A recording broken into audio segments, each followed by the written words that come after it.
Una ito minilted ko.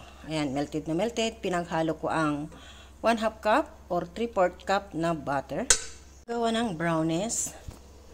Instead na i-chopid ko ang chocolate, ay ginawa kong melted. Ayan, kasi mahirap mag-chop. Ayan, 200 grams na chocolate, 1 cup na harina, 3/4 cup na chocolate or cacao, 3 eggs, 1 cup sugar na brown, 3/4 sugar white, granulated. At syempre, ito ang aking cocoa, pure, original. At syempre, hindi nawawala ang harina. Paghalo-haluin ko yan. At saka ang cocoa powder. Ayan, isisip ko siya para maganda. At syempre, ang asukal. Ayan guys, ilalagay ko ang asukal at isusunod ko ang 3 eggs. Gagamitan ko siya ng KitchenAid kasi para madali na i-mix. I-mix ko ang 3 itlog. Ayan. Ayan. 3.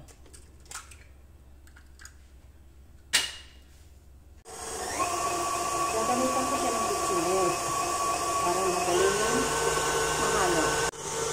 Ayan siya. Para madaling mahalo.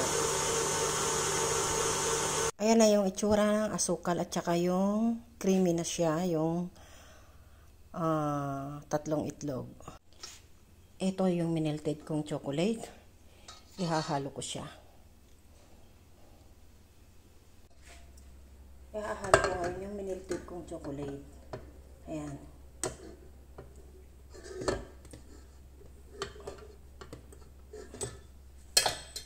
Kaya kailangan spatula ang gagamitin para makuha mo lahat at walang matira. Chocolate at saka butter ito.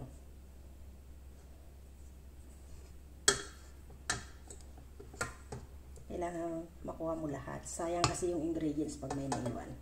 Ayan. Ayan, hahaluin ko siya ulit.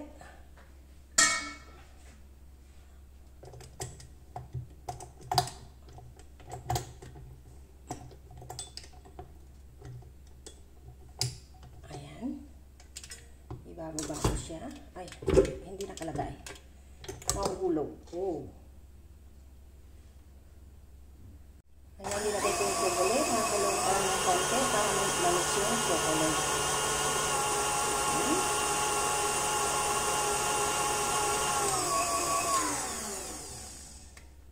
Ayan, na-mix na siya. Tatanggalin ko na siya dyan kasi yung harina hahaluin ko na lang sa kamay.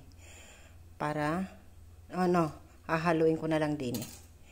Ayan, hinahalo-halo ko pa unti-unti na lang dito yung harina. Ayan. Para may mix na ito. Panghuling halo ang harina. Hindi pwedeng pagsabay-sabayin. Kailangan iuna ang asukal at saka butter. Pagka ng butter, ilagay naman ang chocolate. Pagkatapos ma-creamy ang chocolate, ilagay naman ang harina, cacao, at ang kaunting asin. Ayan. Ayan, tatanggalin ko dyan. Para sa ganun ay, dito sa dagat ay wala kaming square, kaya ito na lang ang gagawin kong lutuan, bilog.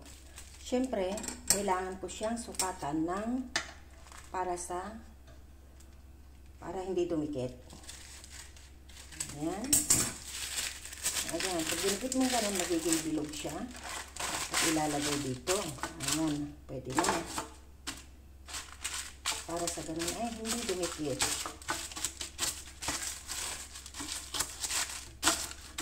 Ayan.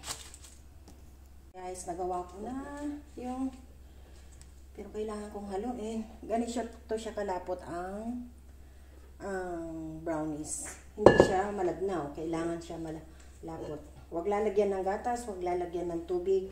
Ang ilalagay lang ay mantikilya at saka 3 itlog. 3/4 mantikilya or butter at 3 eggs. Ang tsaka asukal. 1 cup harina. 3/4 cup cocoa powder. Ganito ang itsura niya. Ayan, nilalagay ko siya dito para isalang within 30 minutes.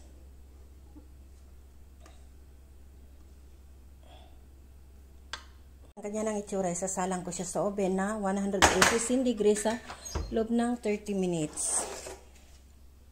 Ayan guys. Ayan, nakasalang na. Ayan, luto na ang cookies. Ganyan naman pag naluto. Ang ganda na pagkaluto. Talagang, ano siya. Ayan o. Cookies. Brownies pala. Ayan, lutong-luto na siya. Brownies. Ang brownies, pag tinusok mo at walang dumikit, ibig sabihin ay luto na. Ayan siya. Ang ganda ng pagkaano niya talaga. Pati kulay, as in. Ang ganda. Ayan guys, as in. Ang ganda ng pagkagawa ng brownies. Ayan. Ayan, as in na ang pagputol ay hindi dumidikit sa kutsilyo. Galing. Ang ganda ng pagkagawa.